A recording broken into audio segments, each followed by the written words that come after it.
Vianoc. Počas Vianoc sviatok veľký oslavuje každý rad. Pravia o ňom učiteľky, mama, oco, sestra, brat. Že sa vtedy v Betleheme narodil náš múdry Pán. Bolo o tom všetci vieme, ktoré široky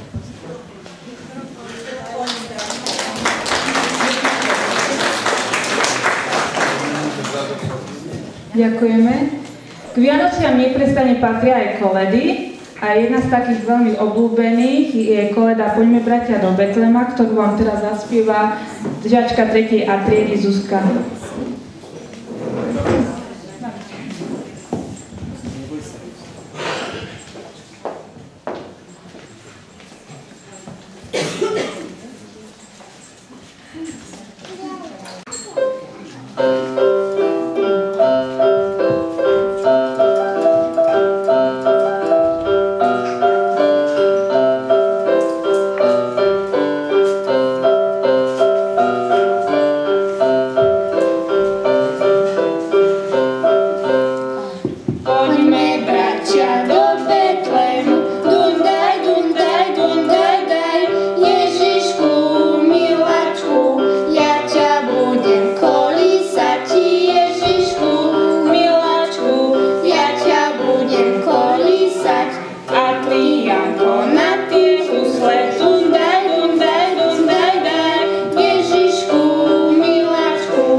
Takže toto bola scénka s názvom Hádajte, deti, aký to mohol mať názov. Čo doniesli traja králi? Dary? Áno. Takže táto scénka sa volala Dary a jeden z tých troch darov bol zlato, ktorá prináša lásku, potom zlato, kadidlo a mirhu.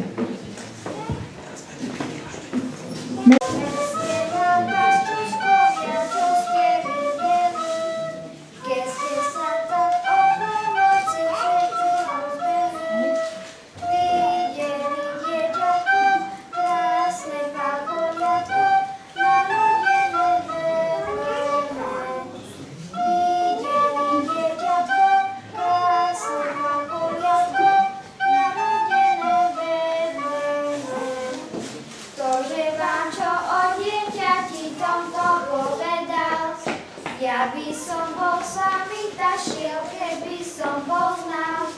Anjeli spievali, nám oznamovali, že sa Kristus narodil. Anjeli spievali,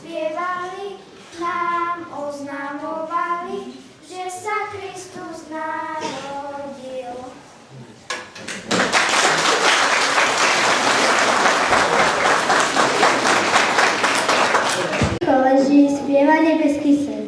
A kto má nohy, rýchlo beží sa pozrieť k jasliam hneď. Traja múdri králi z ďalekej krajiny, tri vzácne dary vzali pre dieťa bez viny. Kráčali dňom i nocou, hviezda im dáva smer. Z úcty pred Božou mocou vstúp kročí do tých dvier, kde sa zrodil kráľ kráľov, matka pri ňom tie, on chce byť láskou stolou, čo ku Bohu povedie.